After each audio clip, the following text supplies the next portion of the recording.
boa tarde, galerinha do sétimo ano, Escola Mestre Jesus. Aqui o professor Newton e vamos continuar aí os nossos debates com relação à África, né? Na aula passada falamos um pouco sobre o continente africano, sobre a diversidade do povo, sobre a diversidade cultural, tá? Diversidade étnica, diversidade de riquezas, diversidades geográficas. Falamos aí do deserto do Saara, né, que serviu aí como uma barreira natural, e aí nós vamos ter as etnias do norte da África, ou África do Norte, e a África subsaariana, que é essa África abaixo do deserto do Saara.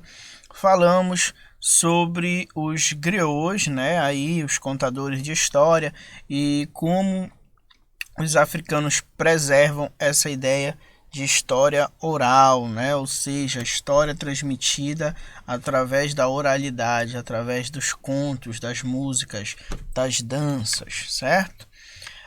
Falamos também do reino de Gana, né? Um reino aí que se estabeleceu, que fez parte das rotas comerciais, que estava ali inserido nas rotas comerciais e que, por questão do ouro, do sal e do comércio de escravos, se tornou um grande reino, porém ele vai se enfraquecendo e depois de um tempo ele vai ser destruído pelo reino de Mali, que é quem a gente vai começar a falar hoje, certo?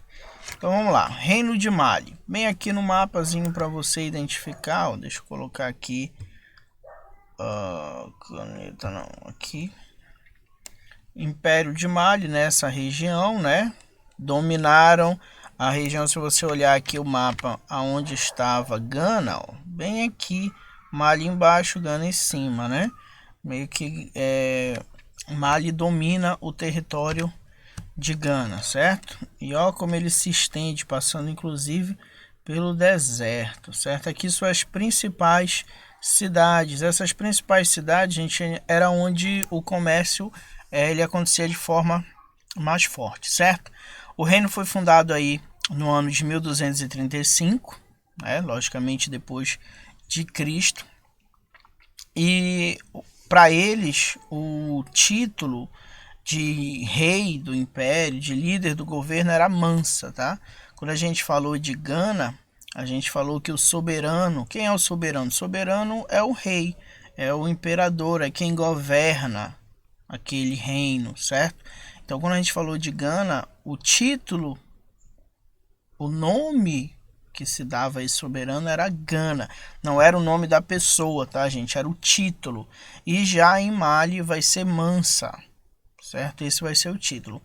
Então, Mansa Musa, ele vai ser um rei, um soberano do reino de Mali, que ele vai se converter ao islamismo, certo?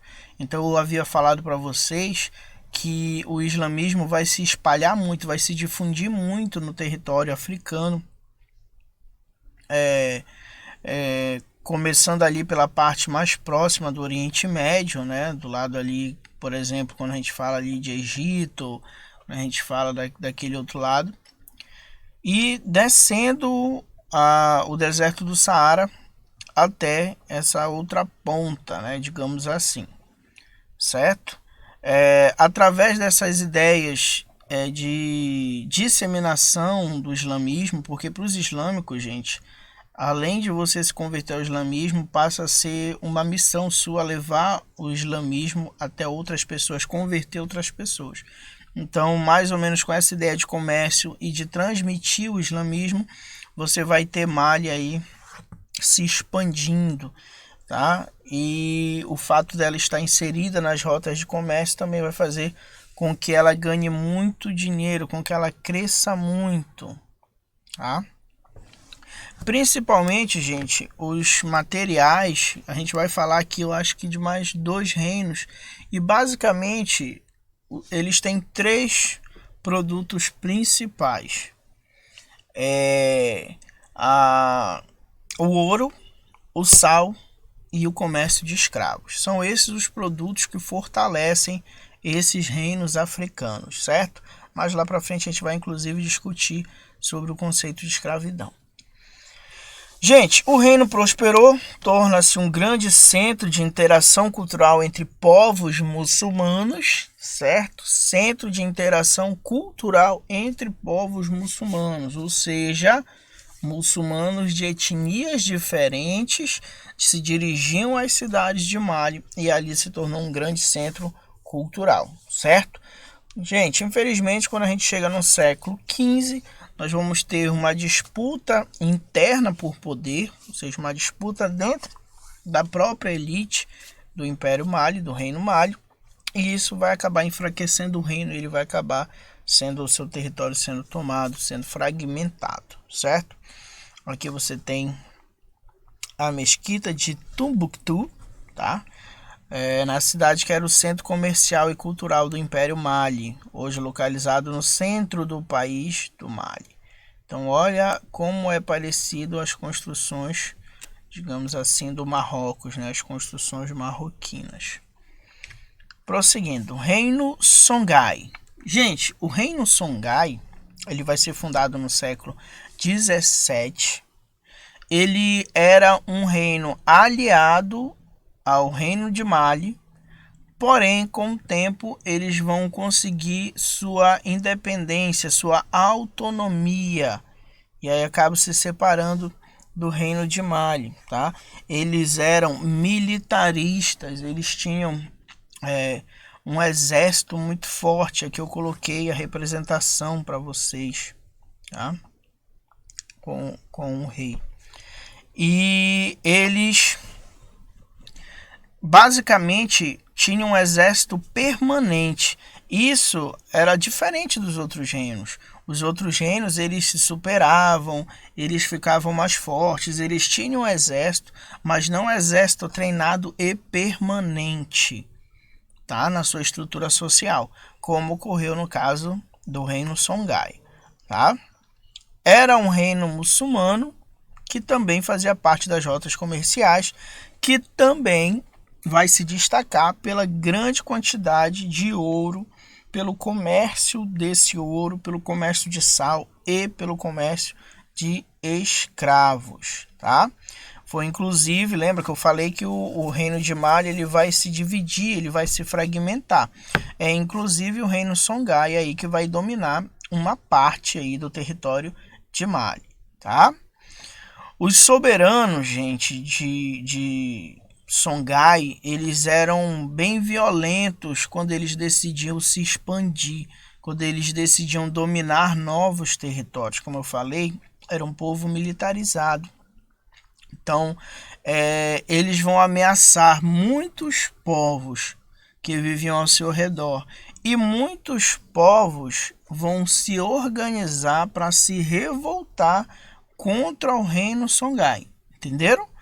O reino Songhai ele era muito violento na hora de se expandir, na hora de dominar novos territórios. E isso fez com que os vizinhos ali do lado ficassem pensando, pô, peraí, cara. Esse cara já se expandiu para ali, já dominou aquele povo. Eu soube que aquele povo morreu muita gente nessa onda de dominação. E pelo que parece, ele está vindo para cima da gente aqui. A gente vai esperar. E aí esses reinos ficavam temerosos, ficavam com medo. E aí preferiam o quê? Se unir e criar uma grande revolta contra o reino Songhai. E assim foi o fim do reino, certo?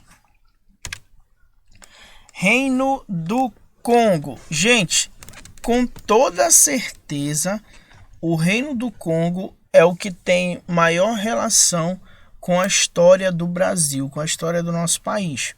E eu vou já te explicar por quê. Olha só, o Reino do Congo ele foi formado no século XIV. E ele basicamente se formou a partir de união de chefes tribais. Os chefes tribais estavam ali, cada um organizando seu grupo, e aí decidiram que talvez fosse melhor se unificar, unir em um único um grupão, tá?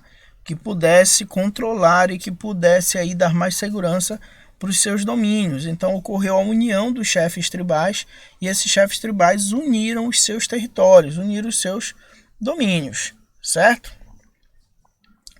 O reino de Gana, gente, as pessoas que viviam no reino de Gana, a maior parte delas eram da etnia Banto. E aí que entra a nossa história. A maior parte dos escravos, dos negros escravizados na África, que eram trazidos para ser vendidos no Brasil, eram da etnia Banto. Vinham justamente do reino do Congo, tá? Ao contrário dos outros reinos que nós já falamos aqui, o reino do Congo, o soberano deles, era um católico. Ele se converteu ao catolicismo. E isso vai aproximar eles dos portugueses, porque os portugueses eram justamente católicos, certo? Então o que acontece? A relação, olha, todos esses reinos que nós vimos até agora, a relação deles com os europeus, com o pessoal do Oriente Médio, com os muçulmanos, tem sido uma relação amistosa, uma relação de comércio, certo? E aqui no Congo não vai ser diferente. O rei do Congo vai fazer uma aliança com os portugueses, uma aliança de comércio, uma aliança comercial, porque o rei do Congo acreditava que os portugueses poderiam auxiliar aí para que eles pudessem conseguir comercializar com outros países europeus, fora os portugueses, certo? Então meio que o rei pensou assim, caramba, se a gente fechar um acordo de comércio aqui com esse rei português, pode ser que ele ajude a gente a comercializar com outros povos europeus e assim a gente consiga lucros maiores, certo? O reino de Gana, a gente vai acabar se transformando aí em um grande fornecedor de cobre e pessoas. Como assim, tio? Pessoas. Um grande fornecedor, gente, de escravos, certo? Um grande fornecedor de escravos. Eu não vou entrar ainda nessa questão aqui, porque às vezes, mas eu vou meio que direcionar vocês. Geralmente, quando a gente fala de escravidão, a gente costuma culpar os europeus, que traziam esses escravos para cá. Porém, gente, muitos africanos, muitos reinos, a elite africana participou desse comércio de escravos. Só que a escravidão para eles tinha um conceito diferente, é o que a gente vai discutir na próxima aula, tá? Quando chega próximo do século 17, ocorre um desentendimento aí entre os portugueses e os mercadores de Gana, e a gente tem aí o fim da relação amistosa entre o reino de Gana e os portugueses. Isso, com o tempo, faz com que faz com que... Gente, eu tô todo trocado, né? Não é Gana, é o Congo. A gente tá falando aqui do reino de Congo. Toda hora que eu falei Gana, esquece. Não era Gana, era Congo, pelo amor de Deus. Tá? O reino do Congo. Congo. Tá? Do King Kong, do Congo. Certo? Então, inclusive eu errei aqui, né? Não é Gana aqui, tá? Mercadores do Congo. Certo? O reino vai se fragmentar porque deixa de ganhar todo aquele dinheiro que antes ganhava com o comércio com os portugueses. Os portugueses chegam a fazer alguns ataques aí ao reino do Congo, porém eles não resistem e o reino se divide, se fragmenta em vários outros reinos. O que é muito interessante, porque quando a gente começou a falar do Congo, a gente viu que o reino surgiu a partir da união de chefes tribais que unificaram seus domínios. E no final ele termina se fragmentando, se dividindo. Certo? Gente, fica para vocês exercício da página 11 e 12. Fiquem com Deus e até a próxima.